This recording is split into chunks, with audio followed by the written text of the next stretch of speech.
Yo, what's going on, guys? This your boy CV. Another reaction video. Let's get right into it.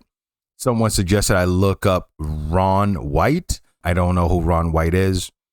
This one's called I Got Thrown Out of a Bar. So that's the only information I have on this person. Let's just get right into it, man. Let's get this to 100 likes if we can. Appreciate you guys, man. Let's do it. Mr. Ron White. Okay. I got thrown out of a bar in New York City. Why are they cheering that?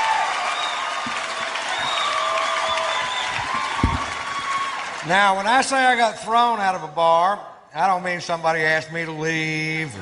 We walked to the door together. And oh, my bad. I said, bye, everybody. I got to go.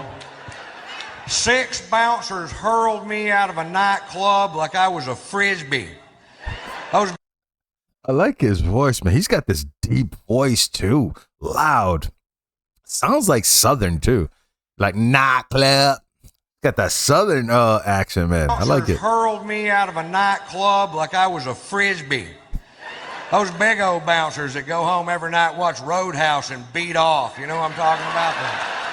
Patrick Swayze's hitting another guy.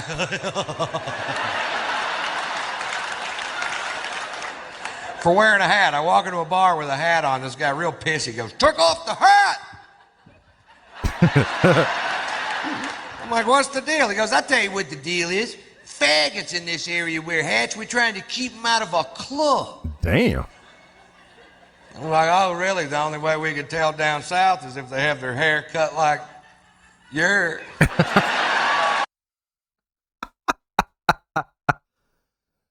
Oh, my God. But the way he said it, like, yours.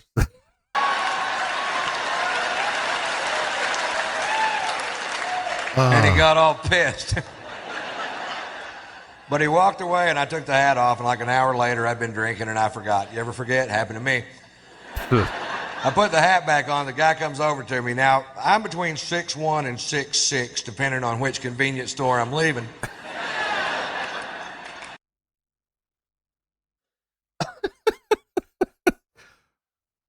I mean, if you don't, I mean, yeah. I'm gonna leave that alone, Ron. I weigh 235 pounds. This guy comes over to me, poking me in the shoulder with 2 fingers, says, "You're out of here." I'm like, I don't think so, Scooter. And I was wrong. Says, Did you call him Scooter, dude? What the heck is a scooter? So, is that a down south thing? Scooter. And I was wrong. They hurled my ass. Bro. And then they squared off with me in the parking lot, and I backed down from the fight because I don't know how many of them it would have taken to whip my ass. But I knew how many they were going to use. Oh, man. It's a handy little piece of information to have right there. Overkill. Well, they called the police because we broke a chair on the way out the door, and I refused to pay for it. And the cops showed up, and at that point, I had the right to remain silent, but I didn't have the ability.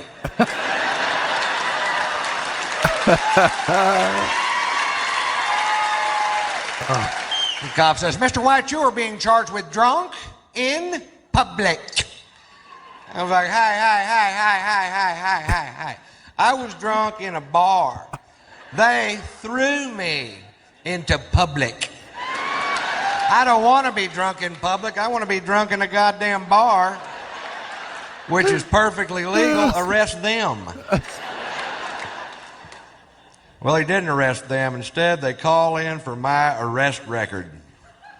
There's some good news. Oh, boy. Satellites are linking up in outer space. Computer banks at NASA are kicking on.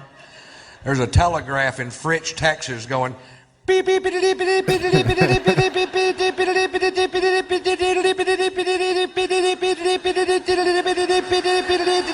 he making me feel like I'm drunk. That's this a lot. part takes a while.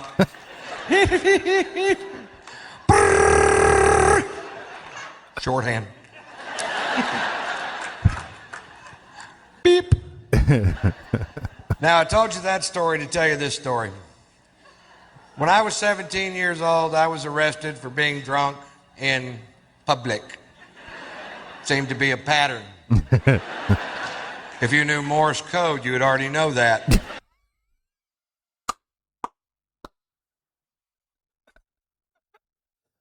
That was a good joke, man. That was a good joke. Good setup. That was good, man.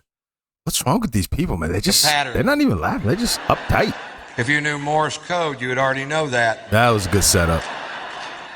And one DWI, which was a bogus charge because it turns out they were stopping every vehicle traveling down that particular sidewalk.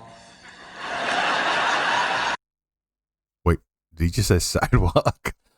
Ron, that's not how that works, bro. Vehicle traveling down that particular sidewalk. And that's profiling,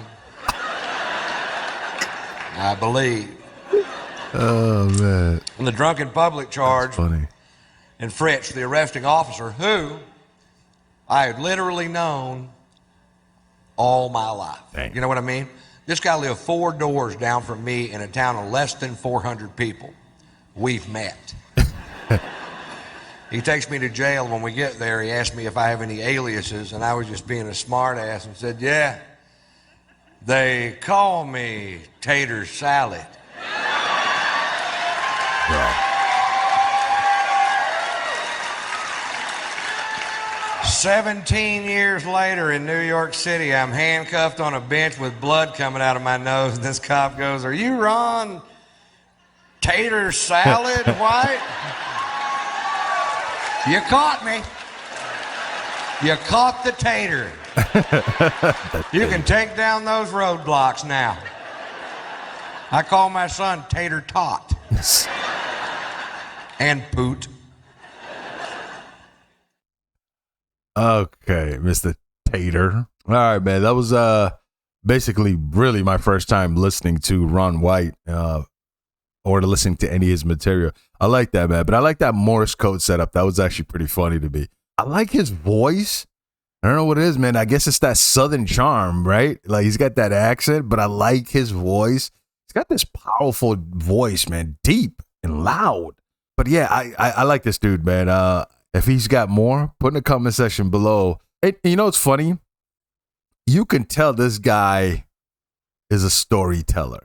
And you can tell this guy has experienced that particular bit. For him to tell it that way, so calm, collective, and you actually believe it, you can tell. I mean, first of all, comedy is basically laughing at your pain or other people's pain. That's comedy. That, to me, that's the best comedy is how do you take your pain and make it funny? Because that's exactly what it is. Look, I'm not a big fan of Kevin Hart, but Kevin Hart had a special called Laugh at My Pain. I thought that was a brilliant name because that's comedy.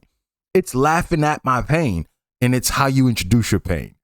And but the difference between a lot of comedians, right, where they take their pain and turn it into comedy, George Carlin, I think he doesn't take his pain and make it into a comedy. He takes his experience and makes it into a comedy. See the difference there? There's pain and then there's experience. So, but anyways, let's just, anyways, if there's more on Ron, put in the comment section below, man. We'll get to it. Appreciate you guys, man. Always keep your head up. Love y'all. Till next time. Peace.